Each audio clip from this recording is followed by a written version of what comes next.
tal, amigos de Contracara? Programa que se transmite vía UPC TV. ¿Cómo estás, Martín? ¿Qué tal? Hola, ¿qué tal, Manuel? ¿Cómo estás? ¿Cómo te ha tratado últimamente la vida de encierro? Confinado. Seguimos confinados, caray. No, seguimos confinados porque primero tenemos que trabajar y luego tenemos que cuidarnos todavía. La calle no está tan segura desde el punto de vista sanitario como algunos creen. Y lo digo porque el fin de semana la ministra de Salud, Pilar Macetti, nos ha jalado las orejas a muchos, ¿no? Porque hablaba directamente de las famosas reuniones familiares. No se deben Sí, hacer sí, sí, reuniones sí. familiares, no Mm. estamos todavía en ese momento. Parece que mucha gente todavía no interioriza que esto es grave, que la pandemia no ha desaparecido, porque hay personas que salen a la calle libremente, creen que pues que esto ya se ha resuelto y no se ha resuelto, No. más allá de algunos criterios, pero al contrario, los indicadores empiezan a asustarnos más porque la cifra de contagiados aumenta. Y además Así hay una es. cosa, la cifra de personas fallecidas. Mm. Personalmente, conozco varios casos de personas vinculadas a familiares y amigos que han fallecido por una irresponsabilidad de gente que vive con ellos. Esto no es broma, pues. No, no es broma. ¿Sabes cuál es la excusa que más escucho, Manuel? Es, oye, pero ellos han cuidado como yo. Pero es que eso no es, por ahí no va la cosa. Por eso creo que tienes toda la razón. Tienen que interiorizar de que esto primero no se ha solucionado, estamos lejos de solucionarlo, y que eso es realmente muy serio. No importa que se hayan cuidado, porque pueden haberse contagiado y ser asintomáticos y ser unos súper contagiadores, ¿no es cierto? Porque se trasladan Así de aquí a es. allá y se van a hacer a familiares porque no los ve hace 4 o 5 meses. Y eso es muy difícil, es verdad.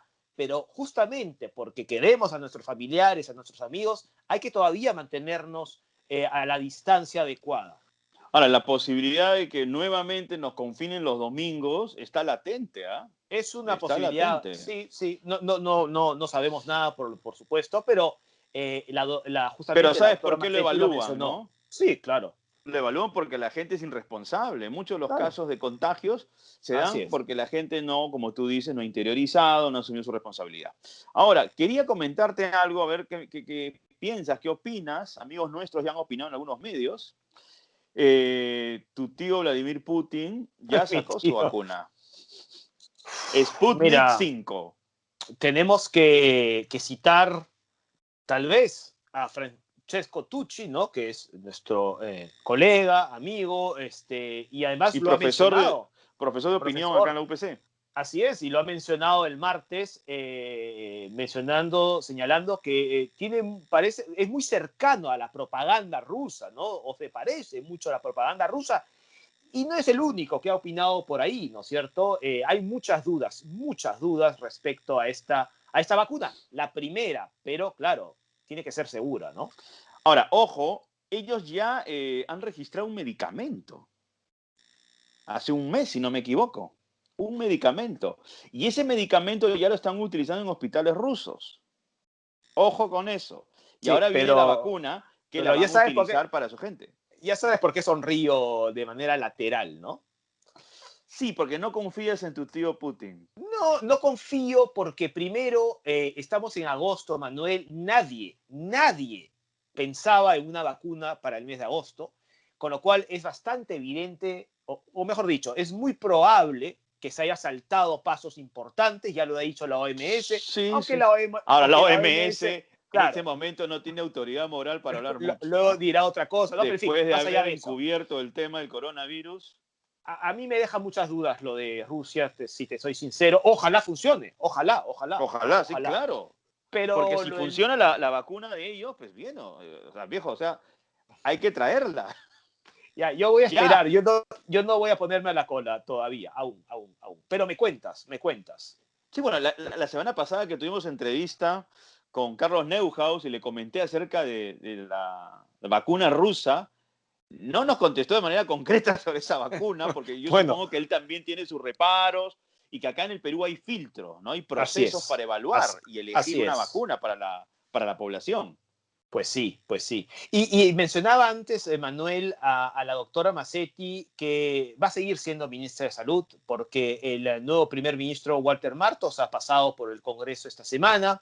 Y bueno, iba a decir un nuevo comienzo, no, tiene que seguir, ¿no es cierto? Vamos a ver si cambia alguna estrategia relacionada con la pandemia.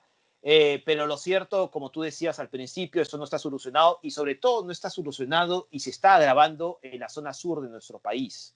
Y hay que focalizarse también ahí, ¿no? Me estoy refiriendo a Arequipa, también Cusco, Puno, ¿no es cierto?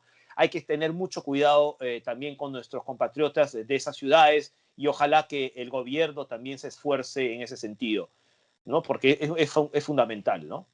Es fundamental. ¿Ven? Vamos a ver pues qué ocurre en el transcurso de este tiempo. Está la de Oxford, la vacuna, me estaba olvidando, También, que también claro. una científica ha dicho que ya le ha dado la vacuna a sus hijos. Creo que sus hijos son trillizos. Sí. Y ojo, y es La, una vacuna que todavía está en proceso de la, evaluación, pero la ya de Oxford. la de Oxford, exactamente, que está prevista para fin de año.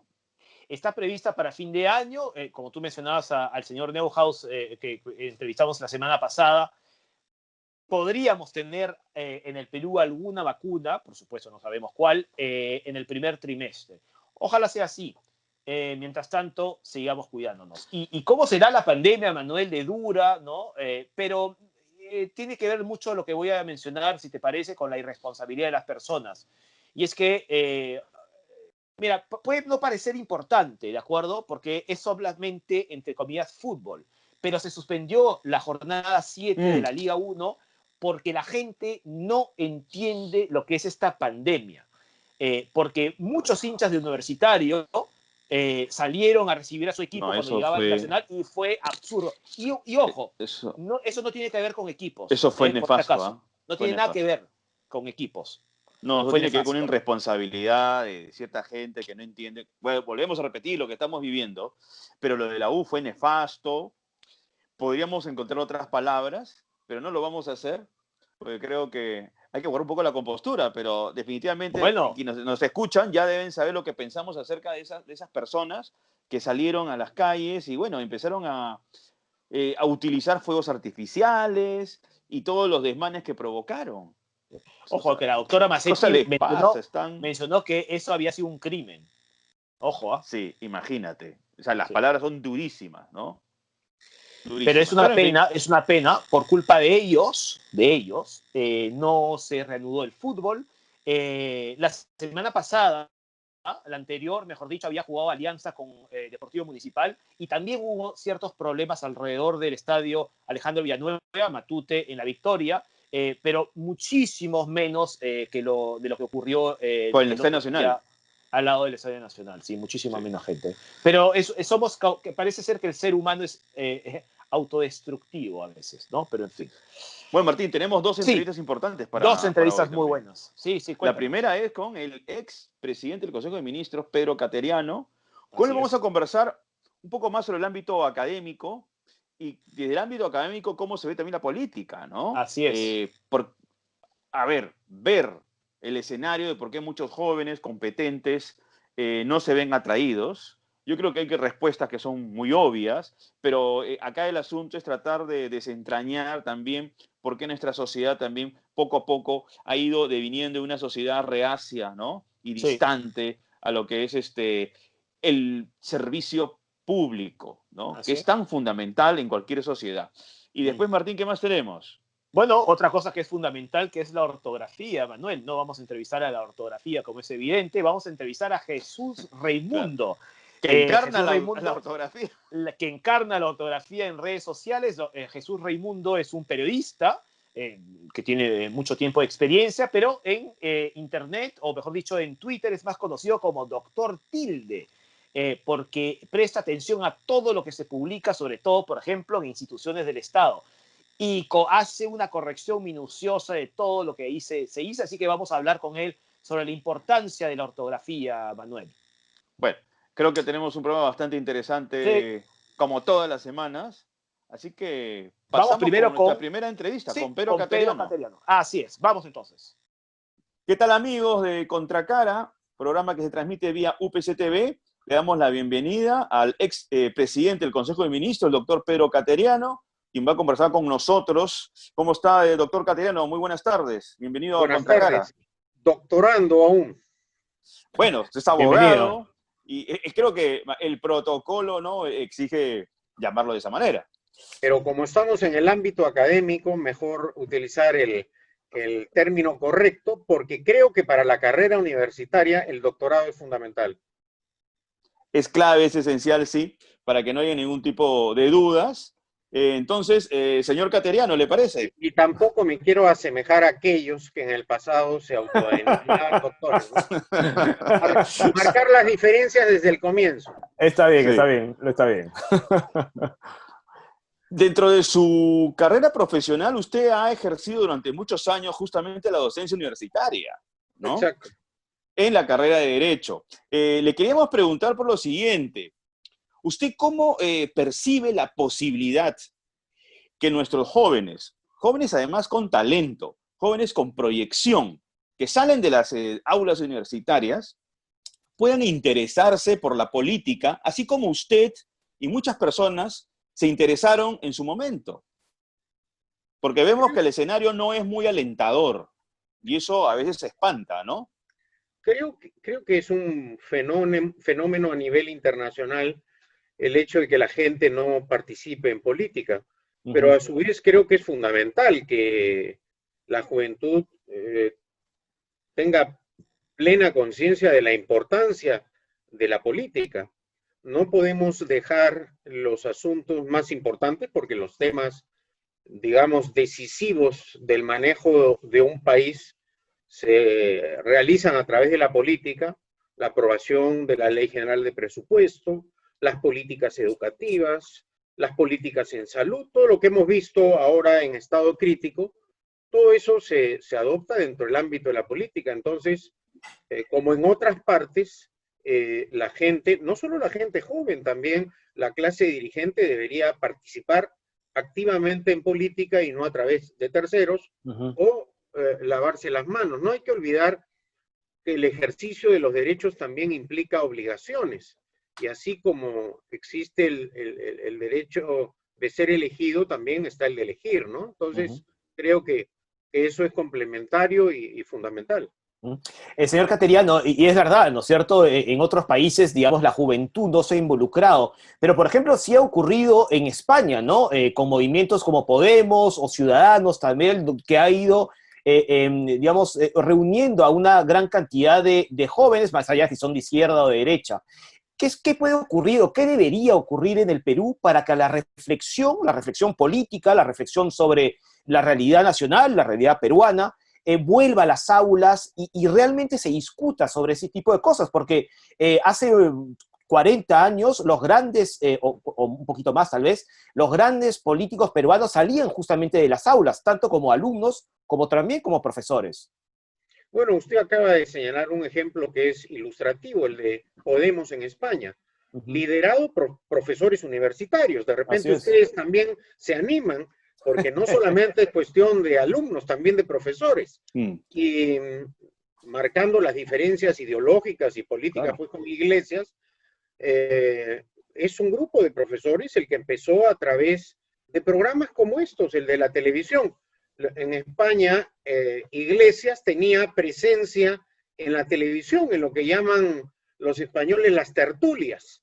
Así es. Y bueno, permanentemente también fueron motivando y estructurando una organización con la cual uno puede tener diferencias políticas. De hecho, las tengo marcadamente, pero es una forma de acceder también a la política, ¿no? La universidad.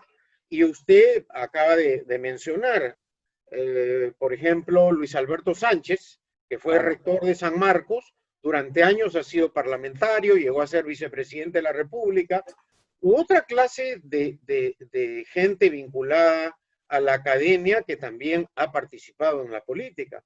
Bueno, el expresidente... ¿Cómo? Sí. El expresidente Fernando Belaúnde Terry dictaba clases en Estados Unidos, ¿no? Se dedicó muchos años a la docencia. Y muchos de sus alumnos acá en arquitectura en la UNI, Pestana, por ejemplo, Velarde Aspíaga, fueron sus alumnos y luego lo siguieron ya en sus dos campañas presidenciales, en sus 3 campañas presidenciales, digamos, y las 2 oportunidades en el gobierno, ¿no? Entonces, sí se han dado esos casos y yo creo que por el bien de la democracia peruana, la juventud debería cumplir un rol más activo. El tema, señor Cateriano, es que en los últimos 40 años, el tema de la política a las nuevas generaciones ya no le ha venido bien. Además, a eso hay que complementarlo también, que la caída de los paradigmas ideológicos no ha facilitado que la gente se interese por el campo intelectual vinculado a la política. Más bien se han ido alejando porque lo asocian, pues, con un ámbito nocivo, un ámbito hostil. Entonces, a partir de allí, yo le quería hacer recordar lo siguiente. Usted ha sido, si no me equivoco, diputado en el 90, del 90 al 92, hasta el 5 de abril, fecha nefasta que se dio el autogolpe. Pero usted en el Movimiento Libertad no era el único joven, habían otros compañeros suyos que también eran muy jóvenes y que empezaban una carrera política, ¿no? Como por ejemplo Enrique Gersi, que sí se interesaron por política y venían de un mundo académico ilustrado, ¿no? Claro, en nuestro país además, algo que ha debilitado al sistema democrático es la falta de partidos políticos sólidos, ¿no? Claro. El Movimiento Libertad, por ejemplo, tuvo una breve vigencia desde que lanzó la candidatura presidencial de Mario Vargas Llosa.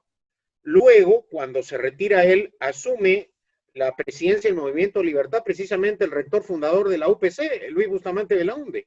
Y luego ya el movimiento se disuelve y la casi totalidad, diría, de parlamentarios del Movimiento Libertad dejaron de hacer política, salvo Luis Delgado Aparicio y Rafael Rey, que se fueron, diríamos, en el caso de Delgado Aparicio con el partido de Fujimori. Rey fundó el suyo, cercano al fujimorismo, y después Beatriz Merino en el Frente Independiente Moralizador, luego fue... ocupó el cargo de primer ministro durante el gobierno de Toledo. Óscar Urriola llegó a ser presidente del Tribunal Constitucional. Sí, exactamente. Y bueno, pero no, la mayor parte se alejó de la política, ¿no? Entonces, el golpe de Estado también canceló la acción política de mucha gente, no solo del Movimiento Libertad, también de Acción Popular, del Partido Popular Cristiano, ¿no? Ahora, no olvidemos, señor Cateriano, que gran parte del discurso de Alberto Fujimori estaba basado en intentar desprestigiar a la clase política que él llamaba tradicional, ¿no es cierto? Que era, sobre todo el PPC y Acción Popular, que habían ido de la mano del Movimiento Libertad. Ahora, mi pregunta es la siguiente, además tomando la anterior pregunta de Manuel. ¿Qué ocurrió o qué debió ocurrir para que este movimiento Libertad, que es justamente lo que estábamos hablando, es cómo los jóvenes se involucraban por fin, ¿no es cierto?, en la política?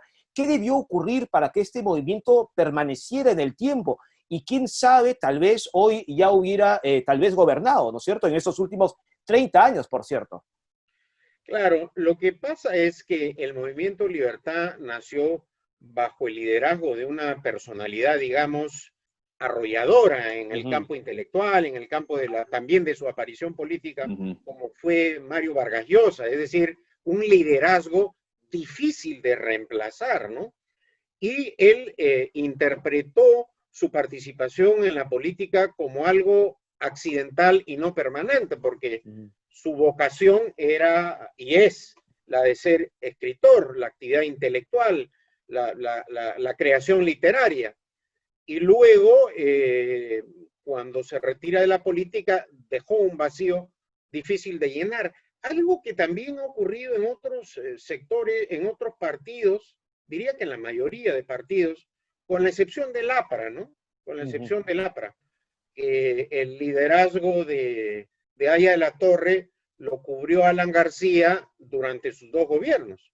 Pero después, digamos, los partidos en el Perú han estado muy vinculados a los fundadores, ¿no? Claro. Pero el APRA sigue siendo muy caudillista, claro, o fue muy caudillista con Alan García, ¿no? Claro, y además, digamos, partidos con una ideología, es decir, con corrientes ideológicas. Claro. El APRA cercano a la socialdemocracia, el Partido Popular Cristiano con la doctrina social cristiana que aparece con Víctor Andrés Belaúnde, y la corriente liberal que surge, o diríamos que la impulsa activamente Mario Vargas Llosa, porque hay que destacar que las ideas liberales llegan precisamente en el gobierno de Prado, cuando Prado llama a su opositor, es decir, el mayor crítico del gobierno de Prado era Pedro Beltrán Espantoso. Claro. Y ese entonces, director del diario La Prensa, que trajo o divulgó las ideas liberales en el Perú, y le dijo, bueno, señor, usted es mi opositor, usted dice ser el dueño de la verdad, le entrego la presidencia del Consejo de Ministros. Un caso, diríamos, pocas veces visto en la política peruana. Y a partir de ese momento se consolida, digamos, una influencia de las ideas liberales, pero doctrinariamente a través de un partido, no. Eso no ha ocurrido, ¿no?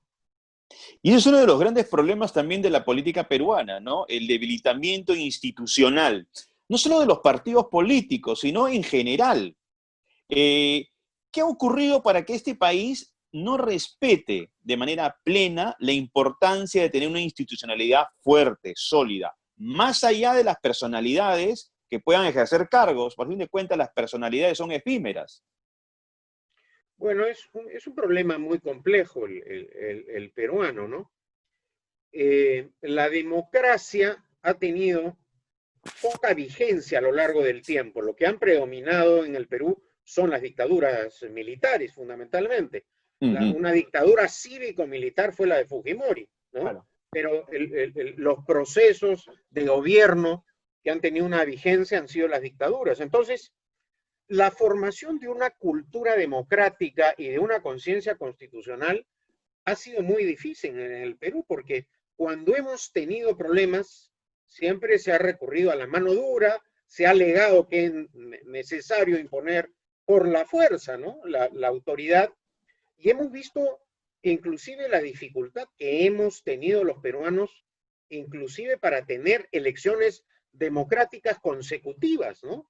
No hemos podido superar el récord. Ahora lo vamos a superar, pero un presidente tuvo que renunciar, es decir, forzado por las circunstancias, Kuczynski ha renunciado. Entonces, sí hemos tenido esa dificultad para convivir democráticamente, y una de las razones es la falta de una cultura democrática, repito, y de una conciencia constitucional. Que eso es como un proceso educativo, digamos. Así como el alumno va a la escuela, al colegio a educarse, el pueblo se educa dentro de un ámbito democrático, ejerciendo sus derechos y obligaciones dentro de un sistema democrático. La excepción en América, y la excepción en América Latina lo han sido Costa Rica y Uruguay, pero el resto de países hemos tenido ese problema en América Latina. Señor Caterino, solamente quería complementar con lo siguiente. Es verdad lo que usted dice. No hemos tenido una cultura democrática sostenible en el tiempo. Si revisamos nuestra historia republicana, la mayoría de gobiernos han sido militares. Pero en los últimos años que hemos ya tenido gobiernos democráticos, fíjese, hay algo interesante. Todos estos presidentes, que ya no son presidentes, están investigados, ¿no? Así es, ya no solamente es un comportamiento de la estructura política del país, sino también tiene que ver con un comportamiento de quienes han sido funcionarios públicos. Exactamente, la corrupción no solo en el Perú, pero digamos ha sido algo grave y dañino para el sistema democrático. Y la gente ha perdido también credibilidad, respeto en sus autoridades. Ahora, siempre un gobierno es menos malo en democracia, porque hay la oportunidad de investigar y sancionar, cosa que no ocurre en dictadura. Durante la dictadura de Fujimori y Montesinos, por ejemplo, que estaban capturados los medios de comunicación, los actos de corrupción no se divulgaban. Y la gente creía que el gobierno de Fujimori y Montesinos era una administración honesta, honrada, y no lo era. Entonces, hoy día vemos que a pesar de los escándalos de corrupción que constituyen un fenómeno también a nivel internacional, mal que bien se pueden sancionar y perseguir porque hay otras libertades, la libertad de prensa, opinión, expresión, asociación, que son fundamentales también en un sistema democrático. Y hemos visto también en el caso del Perú que un puñado de jueces y fiscales han podido hacer, o mejor dicho, liderar la lucha contra la corrupción y de esa manera también avanzar, ¿no?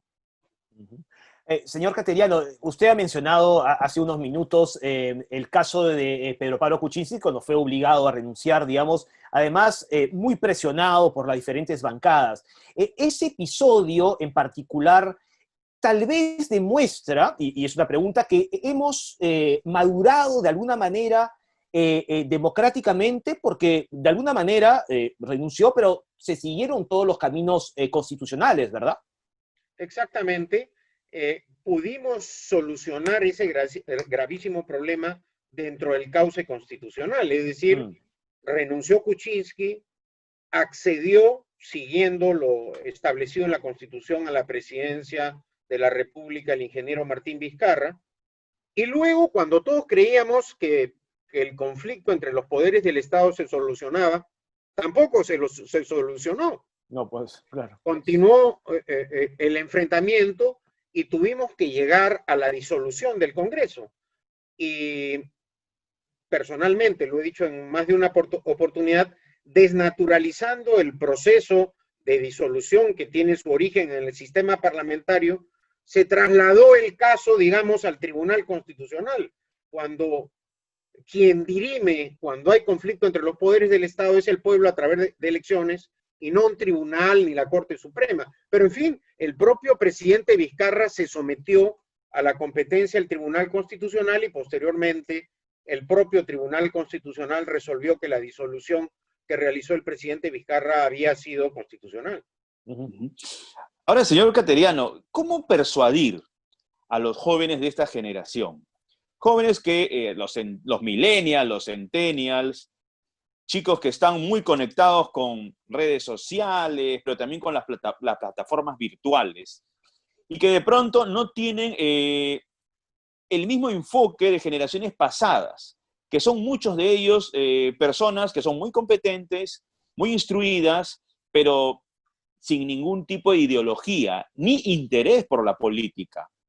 ¿Cómo persuadirlos? Porque como usted bien ha dicho al principio de la entrevista, es necesario y es inevitable que una comunidad se dedique a la política. Tiene que dedicarse, de lo contrario entramos en un caos. Exactamente.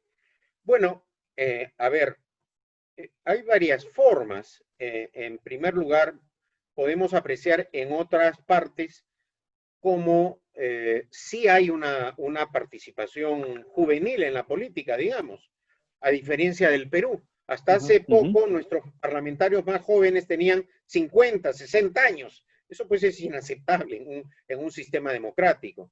Hay otros países en donde sí se le da oportunidad de participación a la gente joven. Y sin ir muy lejos, vemos que Chile, por ejemplo, tiene más parlamentarios jóvenes que el Perú. Eso también forma parte de la obligación de los partidos políticos. Los partidos políticos constituyen el sostén del sistema democrático. Se participa en la acción política a través de la organización de los partidos políticos. Por esa razón es sumamente importante la renovación al interior de los partidos políticos y no que se tengan caudillos y que se tengan reglas de juego para que la democracia también se practique en casa, es decir, que exista la renovación. Por ejemplo, en los Estados Unidos tienen un esquema constitucional en donde solo se permite una vez la reelección. El presidente de los Estados Unidos tiene un mandato de 4 años y puede ser reelegido una sola vez. Luego de esa reelección, ya ese presidente o expresidente, para ser más exacto, forma parte de la reserva del país y da oportunidad para que haya renovación, porque la democracia también es alternancia en el ejercicio del poder. Y eso lamentablemente no se ha dado en la política peruana y creo que es uno de los grandes problemas precisamente los caudillos o la gente que llega al poder y se enquista como secretario general o presidente de un partido político. Hace algunos momentos ustedes mencionaron el nombre de uno de ellos. Sí, no, además en el APRA, por ejemplo, es un partido donde siempre se habló de su organización y de la participación de los jóvenes, y sin embargo no han aparecido en los últimos varios años, ¿no es cierto? De hecho, claro, hubo el APRA es acaso el partido político más longevo, ¿no es cierto? Claro. Y ha tenido a lo largo de décadas solamente 2 líderes, Ayala Torre y Alan García. Sí, pues. Y vemos que en este momento, luego de la desaparición del malogrado líder aprista, hay una ausencia de liderazgo, precisamente por ese caudillismo que ha sido, diríamos, un rasgo distintivo de los partidos políticos en el Perú. Inclusive en el propio Partido Acción Popular vemos que no hay pues un liderazgo luego de la muerte de Belaúnde. Ocasionalmente Paniagua accedió a la presidencia de la República por la fuga de Fujimori y la renuncia de Fax, pero llegó con una votación muy pobre, con votos preferenciales al Congreso. Sí. Y cuando participó Paniagua en la elección, porque fue también candidato, obtuvo una votación muy pobre. Y vemos que luego de la muerte de Fernando Belaúnde, la participación de Acción Popular en elecciones presidenciales, me refiero, no ha sido exitosa, ¿no? Señor Caterino, para terminar, yo sé que no ha querido tocar el tema de su gestión como presidente del Consejo de Ministros, pero solo quería pedir una breve reflexión. De mi breve gestión. En esta etapa, porque lo ha sido en el gobierno de Ollanta Humala. Sí, por favor. Felizmente Antauro Humala, y confío que no llegue nunca a la presidencia de la República, porque sí sería Antauro Humala la liquidación del sistema democrático. O sea que sí. Toquemos Esperemos. Madera. Por acá hay madera. Acá hay varios, estamos tocando madera. A lo que lo quería decir lo siguiente. Hemos comparado congresos de los 80, ¿no? Congresos que teníamos gente pues, como Roberto Ramírez del Villar, congresos que teníamos pues, a Luis Alberto Sánchez, Javier Díaz Orihuela, en fin. ¿Cómo es dialogar con un congreso que más allá de los temas políticos centrales, no tiene los recursos necesarios a nivel de conocimiento, a nivel de talla, a nivel intelectual? Le pido una reflexión muy personal sobre eso. Bueno, el diálogo forma parte del quehacer democrático y de la convivencia democrática. Sin diálogo no es posible entendernos y avanzar. El problema es cuando se ponen de lado los intereses nacionales y se privilegian los partidarios o diríamos los personales. Y si a eso le sumamos algunas de las características que usted ha señalado, el proceso de diálogo es sumamente complejo, ¿no? Y llegar a acuerdos también, sobre todo cuando, diríamos, lo pactado o lo dialogado luego es olvidado con una rapidez asombrosa y rápida, ¿no? Entonces, ¿y eso por qué lo digo? Porque precisamente hoy no hay partidos políticos en el Perú. Si vemos lo que ha ocurrido en las últimas elecciones parlamentarias para reemplazar al Congreso disuelto, es que las agrupaciones han invitado gente, diríamos, los últimos 3 meses para armar las listas. Claro, sí, invitados.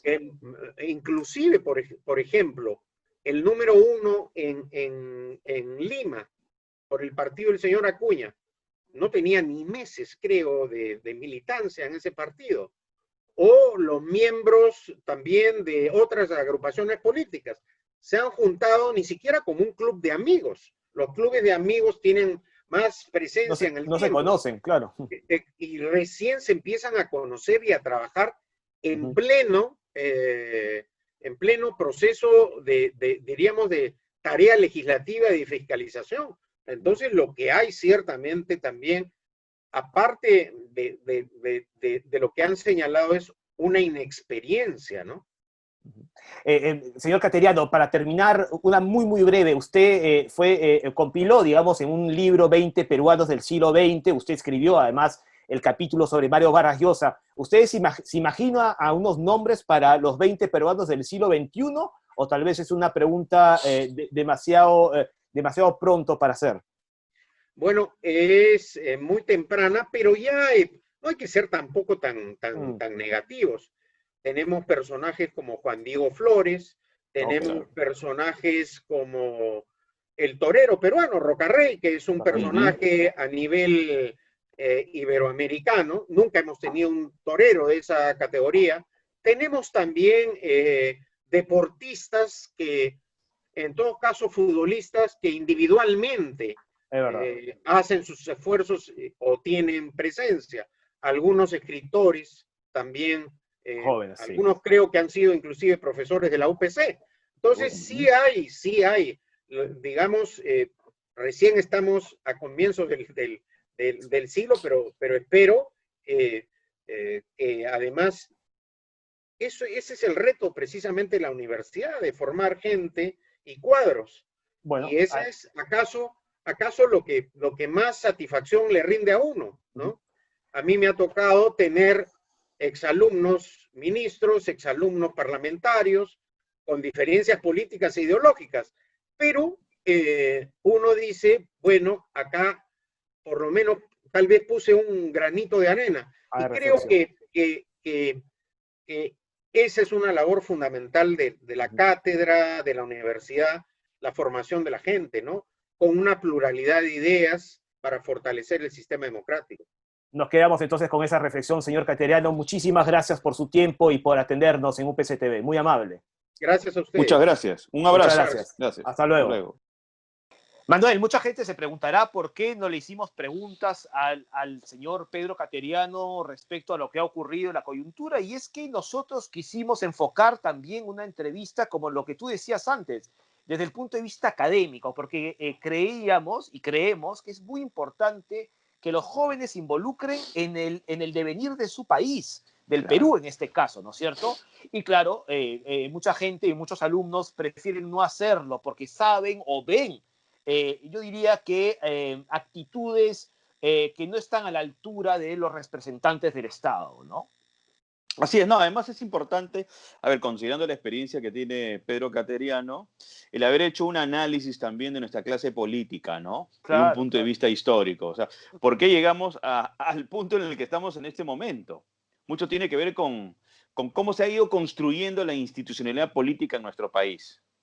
¿Y de dónde venía la reflexión, ¿no es cierto? La reflexión justamente venía de las universidades, ¿no es cierto? Con profesores, con alumnos que daban el salto a la política.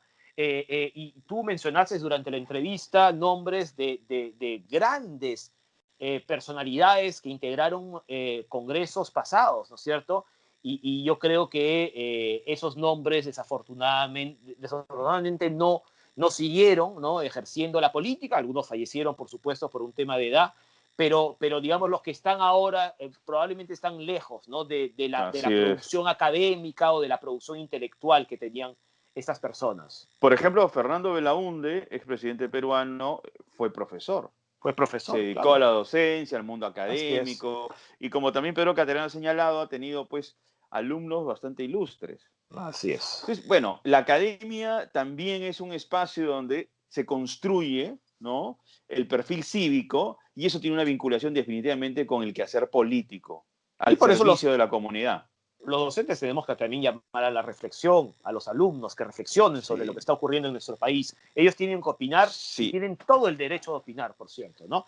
Así es. Lo que también es importante, como decía antes, la ortografía, y ahora vamos a ir con la entrevista que le hemos hecho a Jesús Raimundo, que es un periodista y que presta mucha atención a lo que ocurre en el mundo de la ortografía o de la gramática, sobre todo en redes sociales, Manuel. Lo escuchamos entonces. Bien, amigos de UPC TV, volvemos a Contracara y esta vez estamos con Jesús Raimundo. Jesús es comunicador, es director de Artífice Comunicadores, y Jesús es un hombre que observa mucho lo que se produce en redes sociales e incluso en instituciones en cuanto a comunicados, y además lo corrige con mucha dedicación. Jesús, bienvenido a Contracara.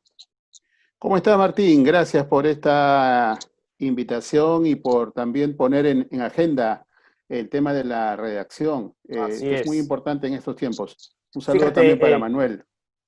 Así, ¿qué tal? ¿Qué tal, Jesús? Jesús,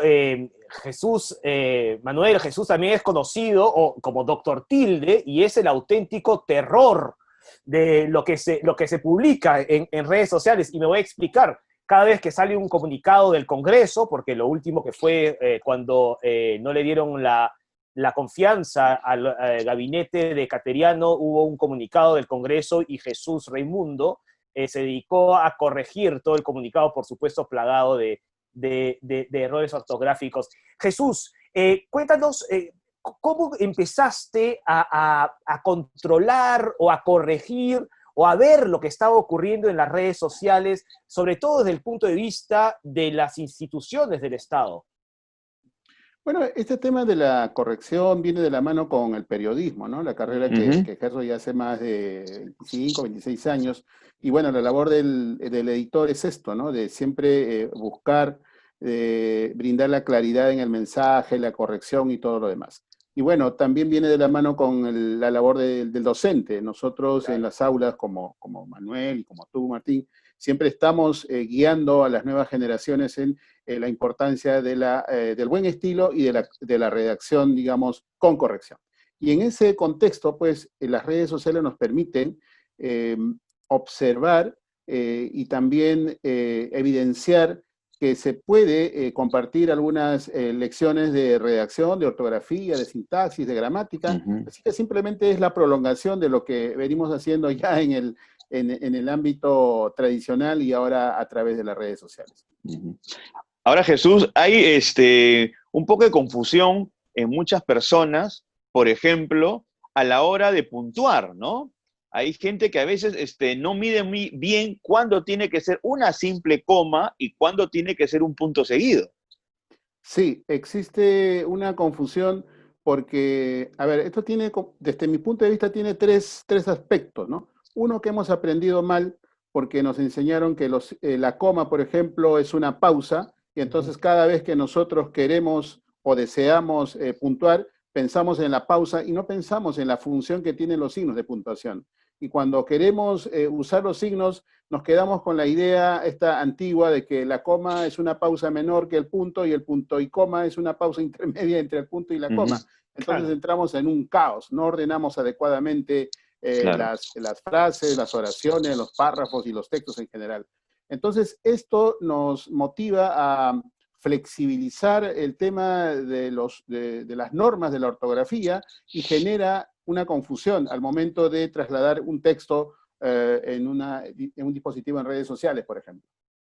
Jesús, una de las características del ser humano, de la civilización, es la posibilidad de comunicarse, ¿no? De compartir códigos, etcétera, etcétera.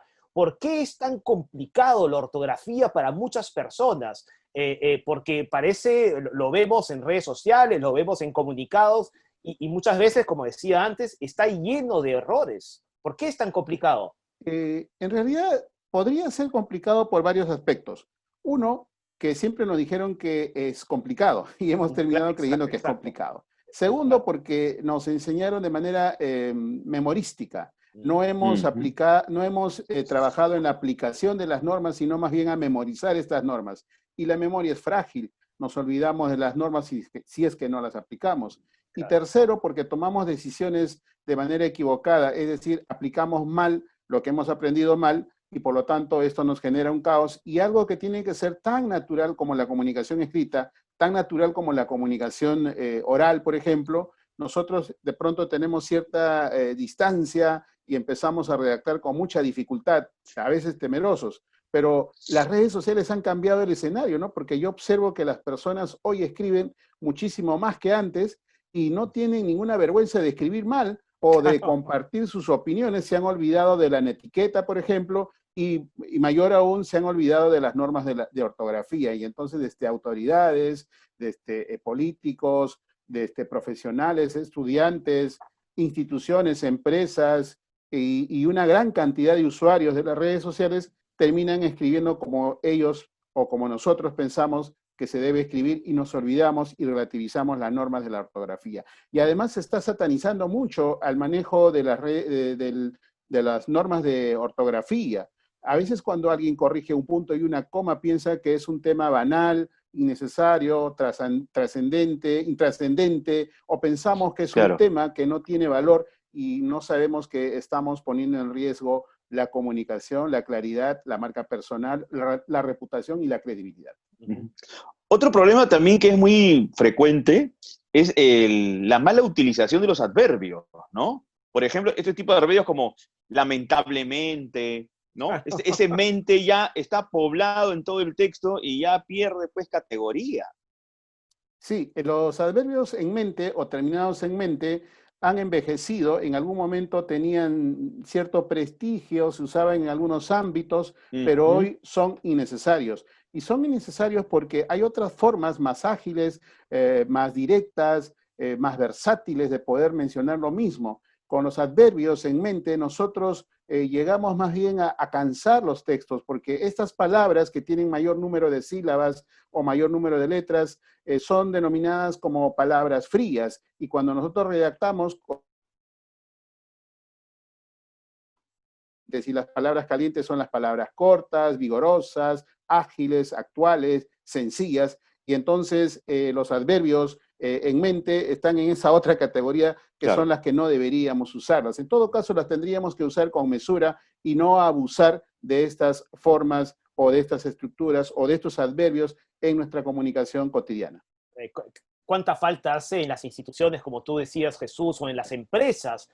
Buenos comunicadores que sepan redactar, ¿no es cierto? Por eso los periodistas, los comunicadores son tan importantes para las empresas, porque uno de los verbos que más, de los verbos que no existen, que más se ha utilizado en los últimos años, me atrevería a decir, es el famoso verbo que no existe, aperturar, ¿no es cierto? Y es un horror, y eso lo vemos en todos los bancos, en todos los negocios, y es un horror, ¿no es cierto? Y nadie se da cuenta que es más sencillo decir abrir, además, ¿no?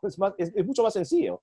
Sí, y no solamente aperturar, sino ahora reaperturar, ¿no? Reaperturar, claro. Después del contexto que estamos ahora, las autoridades y las instituciones lo vienen usando, incluso en el marketing digital. Sí, pues hay verbos que en realidad no tienen razón de ser, sencillamente porque ya existe en nuestra lengua española verbos para mencionar lo mismo. Ojo, no es incorrecto formar verbos a partir de sustantivos, y si se forman correctamente son válidos, ¿no? Las podemos usar, pero no las usamos o no tienen sentido crear un verbo cuando ya existe, ¿no es cierto? Ya hay un antecedente, ya es de uso común y de muchos años, verbos que se usan en diversos ámbitos. Por eso es que el caso de aperturar, no tiene cabida en la comunicación, sobre todo formal y sobre todo en la comunicación que se presta de ser culta. Jesús, en estos últimos tiempos, justamente los jóvenes han empezado a inventar verbos. Y eso tiene mucho que ver con el desarrollo de las nuevas tecnologías, ¿ya? Y los aplicativos. Por ejemplo, y Martín es testigo, porque él también como docente se da cuenta que los estudiantes utilizan mucho el término vistear. Profesor, me ha dejado visteado. Entonces uno se pregunta, para empezar, ¿ese término existe formalmente? La Real Academia dice que el lenguaje, ¿no? El idioma, los idiomas se van también desarrollando conforme pasa el tiempo, ¿no? Pero yo creo que todo tiene sus límites. Sí, efectivamente nuestra lengua es un ser vivo y los usuarios, los millones de usuarios, somos más de 560 millones en el mundo, somos quienes le damos el vigor, la actualidad, la vigencia a esta lengua llamada española o castellano también. Sí, en esa búsqueda de expresiones y de nuevos contextos, a veces se crean nuevas palabras, pero lo que nosotros en todo caso tendríamos que evaluar y revisar es si es que ya tenemos otro verbo u otro sustantivo también para fijarnos o para comunicar el hecho o el acontecimiento o el pensamiento o la idea que queremos transmitir. Si ya lo existe, ese es el verbo o ese es el sustantivo que tendríamos que usar. Lo mismo ocurre con los anglicismos, ¿no? Si hay palabras que vienen del otro idioma y ya existen en el español, lo ideal es que usemos las palabras que forman parte de nuestro léxico. Pero si no existen, como los anglicismos o los tecnicismos o los neologismos, en algún momento sí los vamos a tener que usar, pero como tú indicas, Manuel, siempre debe aplicarse con criterio, ¿no? Y siempre tenemos que evaluar si conviene o no conviene, y además tenemos que diferenciar entre los niveles. De pronto en un nivel informal, coloquial, podría tener sentido, pero en una comunicación formal, profesional, institucional, ya no tendría sentido. Ahora los estudiantes están formando también para ser profesionales. Entonces, el trabajo es que ellos dominen, amplíen su vocabulario y dominen también la comunicación escrita. Jesús, antes que Martín te vaya a preguntar, que quería solamente para que esto quede zanjado, porque esto está dedicado a nuestra productora, que nos ha porfiado que la palabra vistear sí existe para su generación. ¿Técnicamente existe vistear o no existe? Técnicamente sí puede existir. Ahora, ya, hemos perdido. Explícanos, por favor, por qué puede existir técnicamente. En el significado, o sea, en las acepciones que se van creando, se pueden ir generando, se pueden ir asentando, ¿no? O sea, convertir verbos a partir de sustantivos, y si están formalmente, digamos, si siguen la morfología de la lengua, se pueden usar. Pero la pregunta es, ¿en qué contexto se está usando, no? Claro, claro. Ya. O sea, como ella lo presenta, podría ser válido, ¿no? Profesor, usted me ha dejado, ¿cómo es, Martín? Visteado, ¿no? Visteado, sí. Ahora, ¿cómo conjugaríamos el verbo? Yo viciar, tú viciar, él no, viciado. Visteado. Estamos hablando en de la vista. O sea, ¿no? Lo he visto y no le he hecho caso, ¿no? No, ahí no tiene sentido. WhatsApp. Ese es otro contexto, ¿no? Ok. Estamos hablando del ver, ¿no? O sea, del visionar. Sí, exacto. Visionar, por ejemplo, existe, me vistean, pero es decir, me ven, pero no me aprueban. Sí, en todo caso me corrijo porque el contexto es otro. Viciado como visionar o como ver, no, eso no existe, eso es incorrecto. Está, por lo pronto está en una categoría que no está dentro del ámbito de la corrección. No sabemos qué pasará con la RAE en 20 años, Manuel, si es que acepta ese verbo. Yo espero que no. Pero al menos ya nuestros estudiantes la tienen clara. Vistear no existe como palabra. No existe. ¿Ya? Y a nuestra productora también le dedicamos esta aclaración. Claro, como tal no. Yo había entendido en otro contexto. Jesús, en la descripción que tienes en tu cuenta de Twitter de Dr. Tilde, mencionas que tuiteas para lograr que 1 millón de peruanos escriban sin faltas ortográficas. Dime, por favor, que ya llegaste a tu objetivo, o todavía. Esta es una iniciativa que lancé ya hace más de 4 años, una iniciativa que también lancé con la consultora Artífice Comunicadores, que es una pequeña empresa que yo dirijo, de asesoría, de consultoría, y en esa época nosotros recorríamos ciudades llevando talleres itinerantes. Nos propusimos llegar a 1 millón de personas en los talleres itinerantes. Cuando surgió la posibilidad de trabajar a través de las redes sociales, llevamos esta idea y todavía estamos muy lejos de la meta. Ahora, 1 millón de más de 33 millones es nada, ¿no? Pero para nosotros este millón es un trabajo como si fuese una gran maratón. Yo sé que esto es una gran maratón. Cada día es un esfuerzo que nosotros transmitimos y hay personas que a veces se incomodan con el trabajo que nosotros realizamos o nos confunden con un troll, o hay quienes usan los aportes que nosotros compartimos con otros fines, a veces para insultar, o para denigrar, o para cometer otros tipos de actos, que no es el propósito de un docente. Lo que nosotros hacemos, y hablo en plural porque trabajo con el respaldo de un equipo, es compartir normas, técnicas y experiencias sobre el tema de la redacción. Es un camino largo.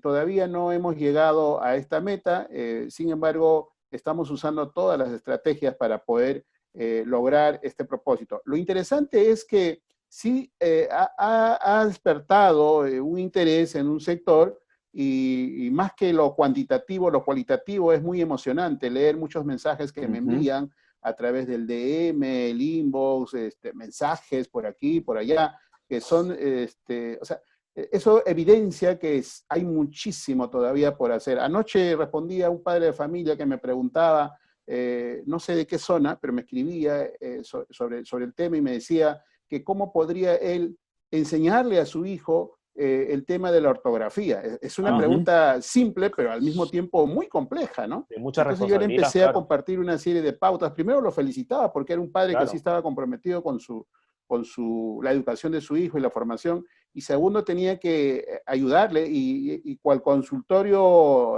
virtual, he quedado con él en que luego de un tiempo podamos nuevamente retomar y me gustaría saber cómo le está yendo, porque es importante compartir también experiencias. Qué buena experiencia. Jesús, una cosa, Martín y yo tenemos muchos alumnos, muchos estudiantes, nosotros enseñamos periodismo, cursos de periodismo, y a veces nos encontramos con algunos casos un poco complicados, donde algunos chicos tienen problemas para la puntuación, y a veces también tienen problemas de sintaxis.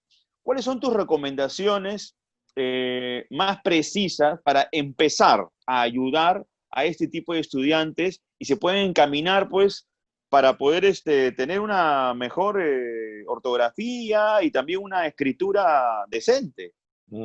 En primer lugar, tomar conciencia de que la escritura correcta no tiene pierde, que es una gran inversión y sobre todo para los futuros profesionales.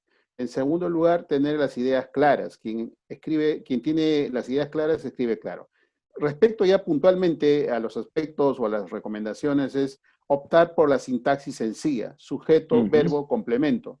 Oraciones o frases cortas y párrafos también cortos. Evitar el abuso de los incisos, aquella información que complementa o que explica aspectos sobre el sujeto o el verbo. Mejor usar estos incisos en otras oraciones. Tener una estructura antes de escribir, párrafos de una cantidad determinada de palabras. Particularmente yo prefiero 60 palabras por párrafo, no más de 30 palabras por oración, no construir párrafos con una sola oración, sino párrafos con 2 oraciones, de tal manera que si alguien construye o redacta párrafos de 60 palabras, necesariamente va a pensar en 2 oraciones, que es como se debe redactar. Una idea principal y una idea secundaria.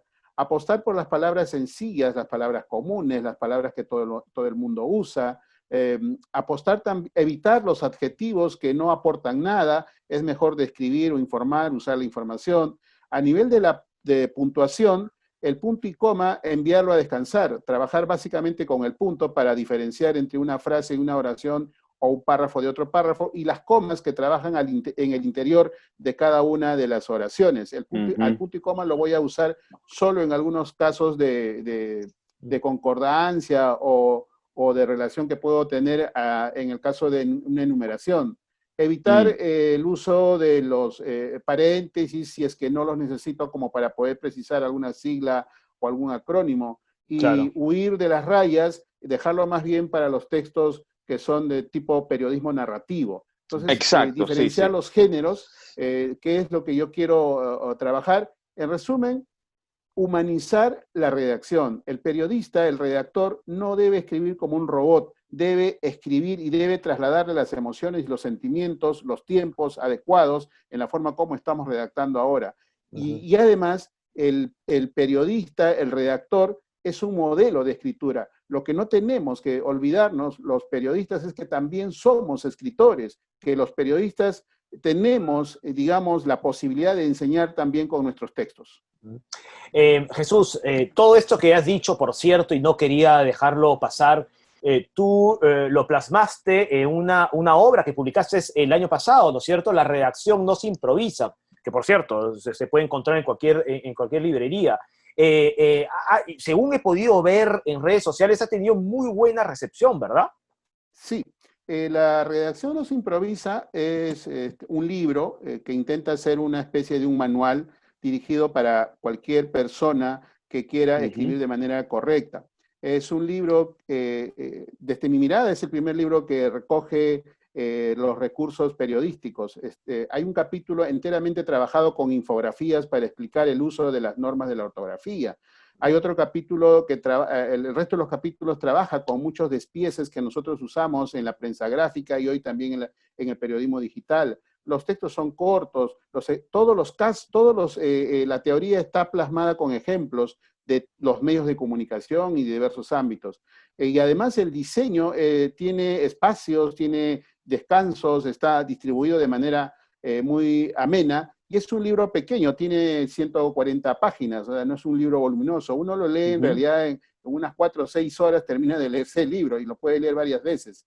Y es un libro que sí ha tenido muy buena acogida, se ha editado también en España y tiene ya 3 ediciones y 3 reimpresiones. Calculamos que libros originales se han vendido cerca de 9.000 libros hasta el momento y se siguen vendiendo, y además tenemos la versión ebook que se vende por Amazon, y tenemos muy buen reporte de otros países donde todavía no tenemos puntos de venta, además de España, y está funcionando bastante bien. Sensacional. Es interesante, Jesús, que hayas dicho versiones oficiales, versiones que no son piratas. ¿Sabe Dios cuántos piratas se habrán impreso? Sí, ¿no? sí, a veces nos alegramos de que los piratas no tengan nuestros textos, que algunos colegas me mencionan, y sí, pues Es yo como un he indicador podido, del éxito. sí, claro. he podido encontrar mis libros en diversas versiones, y tengo muchas anécdotas porque a veces les he preguntado a la señora que vende, porque no sabe que soy el autor, y me dice, sí, el libro se vende bastante bien, y yo le pregunto, ¿por qué?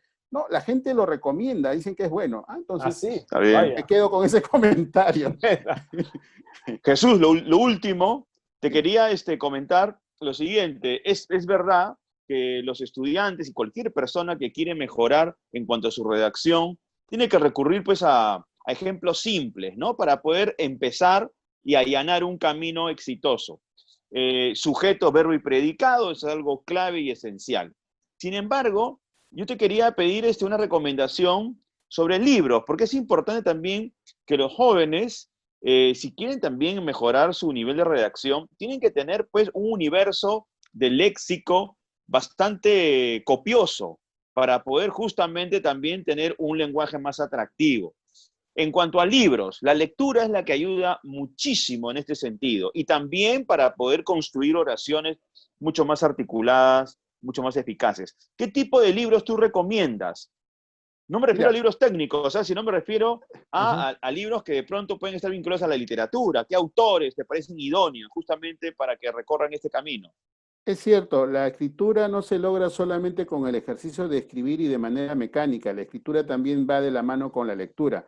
El hábito de la lectura es como una energía, y es como el surco que nos va a ayudar a nosotros a redactar adecuadamente. Ahora, en autores en realidad podemos escoger varios, pero sobre todo si hablamos de géneros, yo recomendaría leer poesía.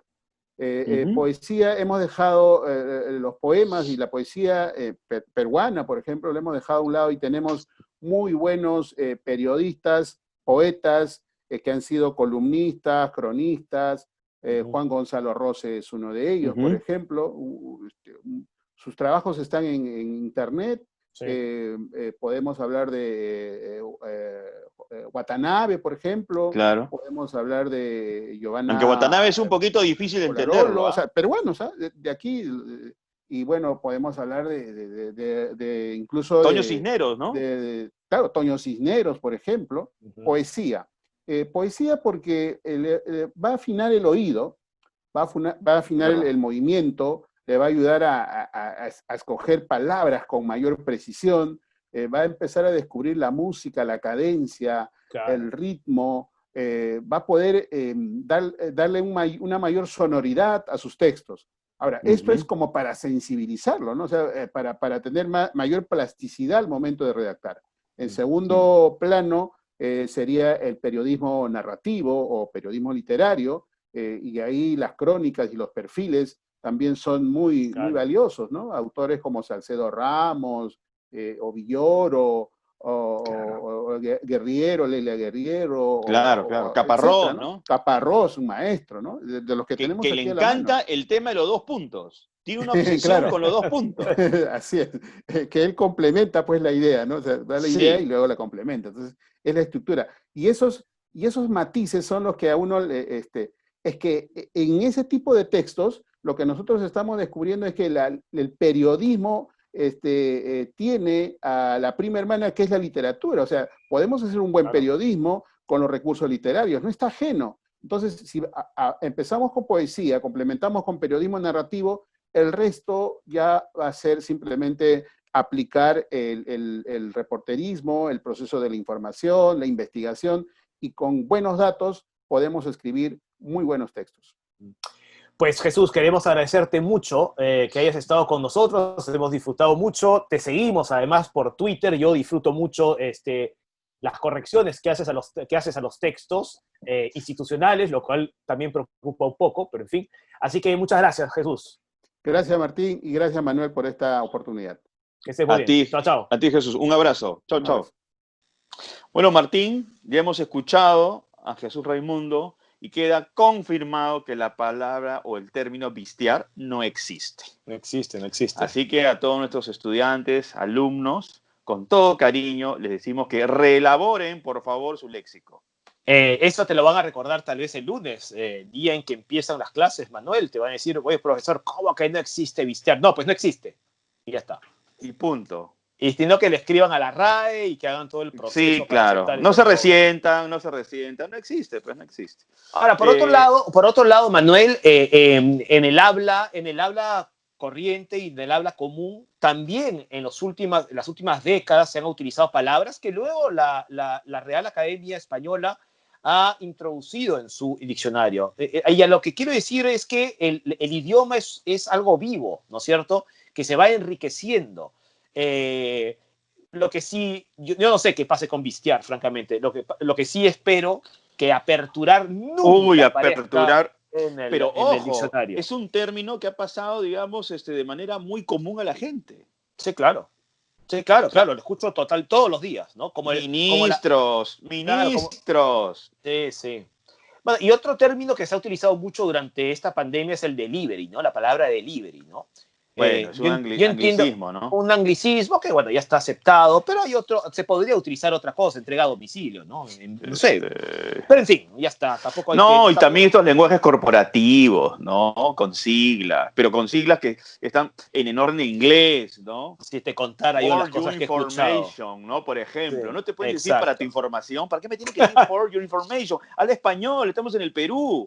O sea, ahí también hay un rollo medio, a ver, mi opinión, son, a ver, ¿cómo podríamos decirlo? Son estas señales de que también, pues, esta sociedad es media colonizada, pues, ¿no? Sí, bueno, y no utilizar, pues, palabras que existen en castellano, por supuesto. Claro, pero y otra cosa que es importante, lo que dijo Jesús Raimundo, es la lectura, ¿no? Y tú lo señalaste en tu última pregunta, la importancia de leer, ¿no? No solamente por placer, que ya debería ser por placer, pero 2 por 1, pues.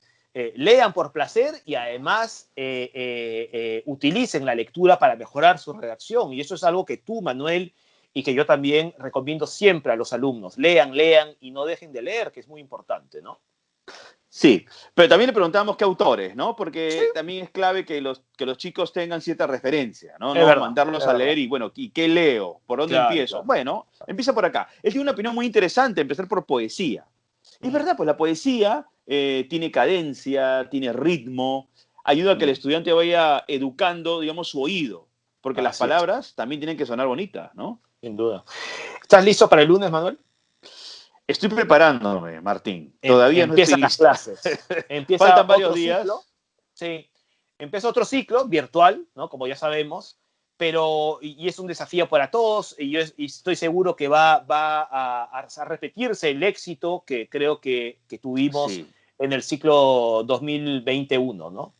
Sí, vamos a tener el mismo éxito. Además, tenemos una matrícula bastante auspiciosa, que es algo bueno. Sí, claro. Y afrontar nuevamente este desafío con el que ya hemos tenido una experiencia previa en el ciclo pasado. Bueno, ya podemos manejar mejor las plataformas virtuales, estamos por ejemplo, más solventes, tanto profesores como estudiantes. Y por cierto, yo creo que los estudiantes tienen gran parte de este éxito. Creo que ya lo hemos mencionado, siempre colaboradores, y eso es bien importante, ¿no? La ecuación también forma parte, Sí. digamos, en la ecuación ellos son una parte muy importante del éxito. Son claves, son claves. Y los profesores, mira, vamos a ser sinceros, antes de terminar el programa, cuando sucedió todo este asunto de la pandemia y se tuvieron que tomar decisiones en la universidad, el tema de pasar a dictar online se hizo literalmente en 2 patadas. O sea, Así es. con muy poco tiempo, Sí. pero se hicieron pues estas inducciones que fueron muy eficientes y nos Lo sé, colocaron en Lo una sé. posición ya de estar listos para las clases. Lo sé. Hemos estado en esas inducciones. Hay profesores Todos. que muy pocas veces entraban pues a las aulas virtuales o al Sí, claro. Blackboard, porque Sí. su curso de pronto no lo ameritaba. Entraban para lo necesario. Pero la coyuntura nos obligó a aprender así, en 2 patadas, todo lo Muy que necesitábamos rápido. para afrontar Muy rápido. justamente nuestras clases. Pues nada, Manuel, toda la suerte para ese inicio a los profesores y alumnos, sin olvidar lo que también es fundamental, ¿no? Que nos sigamos cuidando, que sigamos usando Sí, hay que mascarilla, cuidarse. distanciamiento social, lavado de manos constante, es muy importante. Esto no está ganado, pero Y no si queremos ganar, salir. y no salir. No salir. ¿Para qué sales? No salgas. Solamente tienes que salir para asuntos muy puntuales. No irte de fiesta ni nada por el estilo, no. Nada de fiestas. No se puede, no se puede. Expones tu vida. Así es, Manuel. Pues nada, nos despedimos entonces del programa. Hasta la próxima semana. Nos despedimos hasta la próxima semana y vamos a ver qué ocurre pues con la vacuna de tu tío Vladimir Putin. Así es, muy. Vamos a ver. Chao, ¿Ya? Manuel. Me avisas cuando la pruebes, ¿ya? Ya, ok. Chao, chao. Chao, chao.